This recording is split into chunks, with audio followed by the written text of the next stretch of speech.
recommended polarization index for an AC motor is blank. The answer is 2. I'll tell you that one, the answer is 2.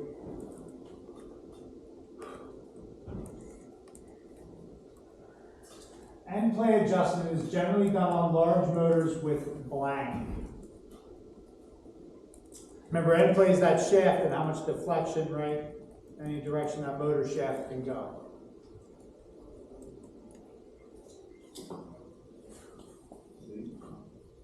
No. B, adjustable bearings. You know it. You got it. Yeah. Oh shit. If you don't have adjustable bearings, you have to like twist or shim the motor to get it to line up properly, right? When they talk about aligning motors, all they want is this. If this is the motor and this is the load, the shaft, they want them like perfectly flat on all planes with each other, as if it was one straight piece of steel rod, right? Adjustable bearings for number 12. Number 13, a Lovejoy coupling can be used to reduce Motor to load vibration? motor to load vibration, yeah. It's just a coupling that has like a rubber separator in it, basically. So when one thing vibrates, it doesn't transfer the vibration to the other piece, right? If excessive vibration is detected in the driven equipment during motor startup, it may be the result of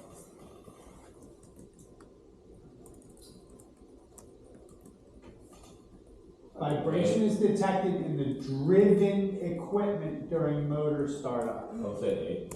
Yeah, imbalanced load. The driven equipment is the load. It's what we're driving with the motor. Not driving a car, driving like pushing, right? Like driving force. Solid indicator of an imbalanced load. There actually isn't too much else that can be.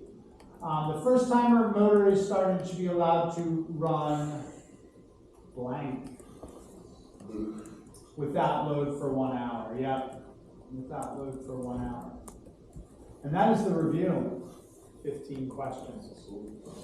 So what was 14 again? What was what? 14? 14? Without 13 is motor to load vibration C. 14 is imbalanced load A. So we got some options here, right? We can review again tomorrow and take the test right away.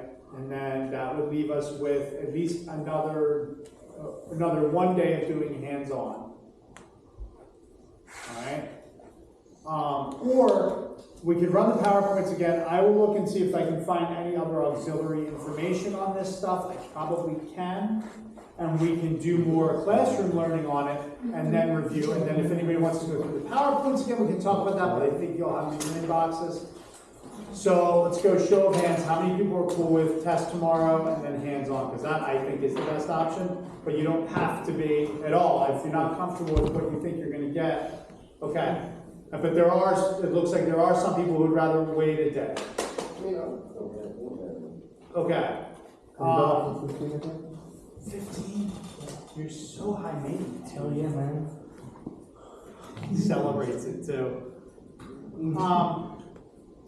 We'll reassess in the morning because I know everybody's got like real life stuff going on. We don't know who's actually going to be here tomorrow until we get there, right? Until tomorrow happens. So we'll reassess in the morning. But have that in your head that those are kind of like our 2 options, right? I'd love to go do another light, right? To give somebody else a chance to demo. Maybe Brooke could get to demo this time and Alex could get to wire it up. Did you have to take the wire out and redo it yesterday? No, but I'm going to, but not for the reason. Well, why would you think I would have to do that? Because it's not gonna, because the one is going over the wire, it's not gonna. No matter what I do to put that. It's gonna bend it, and It's going to touch the sprinkler pipe now, no matter what. And you can't, wire can't touch sprinkler pipe because of somebody made me proud here. Why can't wire touch? Yep. Well, yeah, that's dissimilar metals. You guys know about the galvanic scale? Who wants to get nerdy? Come on. The galvanic scale, right? This is dope, right? This is dope.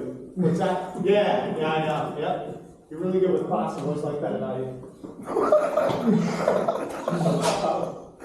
The galvanic scale, right? Galvanic corrosion. This is dope, right? So full disclosure, I'm not like a legit nerd, I don't know the actual use, but there's a scale, right? This is the galvanic scale, we'll say steel and aluminum and tungsten, right? Three different metals, right? So when a metal that doesn't have the same galvanic value as another metal touches that other metal, they will begin to corrode right where they meet, okay? And eventually they will corrode all the way through both metals. And it has to do with electrons moving, the number of electrons in each elemental metal used to make up the alloys, right? So the closer they are together, the less they corrode. So steel and aluminum will corrode a little bit, but steel and tungsten will corrode very, very quickly, right? And let's just say, for the sake of argument, we have gold here. Because gold's like a pretty inert metal, you know, the outside to the periodic table. I have a great shirt that says periodic table on, says I wear this shirt periodically. Super fun. I was like, oh my God, dude, stop. No, I've seen it. It's a great shirt, right? And then everybody eye rolls, and I, you know, got 3 kids, I do dad jokes. Steel and gold will not react. They will react so little that nobody will be left on the planet by the time they actually rust. Steel and aluminum in reality are probably like that far apart, right? And the sprinkler pipe is steel, and the jacket on the MC is aluminum. So what will happen is eventually they will corrode through. And when the MC jacket corrodes through, that's not the end of the world because our conductors are protected by a thermoplastic insulation inside the cable. What happens when the sprinkler pipe rusts through though? Anybody? No water. We're all getting wet, right? We're gonna get soaked down. There's gonna be a flood, right?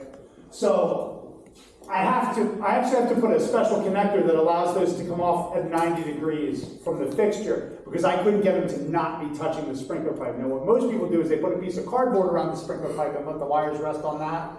I like to do things the correct way, so I have Wes order me one.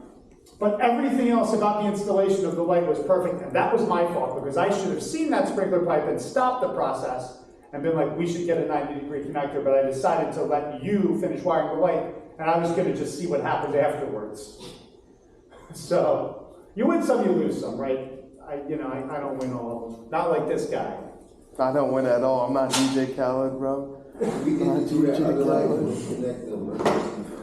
Yeah, well that's so hopefully, I'm going to put some time tomorrow morning into finding that circuit, so hopefully the hands-on would be, we're going to do the other light, and that light has 2 different feeds from 2 different sources. So we're going to do different things, which will be super good. How many people want to leave? Raise your hand.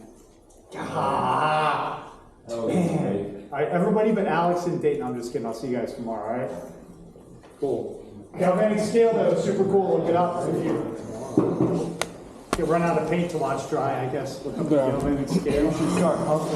I will get a picture from my wife's Halloween party. Alright, that'll be cool. Yeah, it is pretty cool. Yeah. Send it to Nintendo. Or make her post it and then tag Nintendo.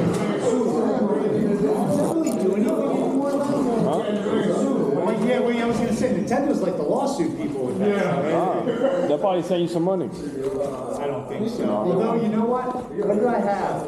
I had a pair of hiking socks that lasted for like 5 years. They made that company called Tough in Vermont. And I sent them a picture of the socks and the receipt form. I was like, dude, you guys really do make amazingly tough socks. And they sent me 2 free pairs of socks. Wow. That was pretty sweet. They're expensive to start off, so like $30 a pair or something. $30 a pair? Yeah, but you only ever own 1 pair. Because you go day hiking, you come back, you don't need multiple pairs. Do you also play Risk? I can play Risk. I typically favor more complicated board games than that, but I can play Risk. I'll play with my kids sometimes. Did you just throw a glass bottle? That all class. Thinking about it. You started about it. Not long enough. No, you're not black. I hit the rim. Stop with that. I know you're not black. Stick to baseball. I usually make it. Stick to baseball. What did I do? So I decided for my appetizer this I'm going to do pulled pork sliders, but instead of a pork cut, we just pulled pork and a little bit of coleslaw on top. But instead of pulled pork, I'm going to do maximum bark in the sliders, right? Let's see that out that is sponsored. That's our So now deep frying 2 turkeys. It didn't shatter because it did hit the trash. And why would you get up? I know, man. I saw that shit. Some question So I'll do on the ribs right when I wake up, right? And then I'll just shred that with the bear claws and let it sit, right? It'll be fine. Yeah. It'll be fine. Then we'll just reheat it somehow real quick. I think it'll be alright. Now, what do? You just do, on the side, you just do small on top of the whole pork. Straight up, simple, easy peasy. Waiting for me, guys? And maybe not small. I'm just collecting my shit. Fine. You gotta deep fry 2 turkeys too. Takes a little bit to make.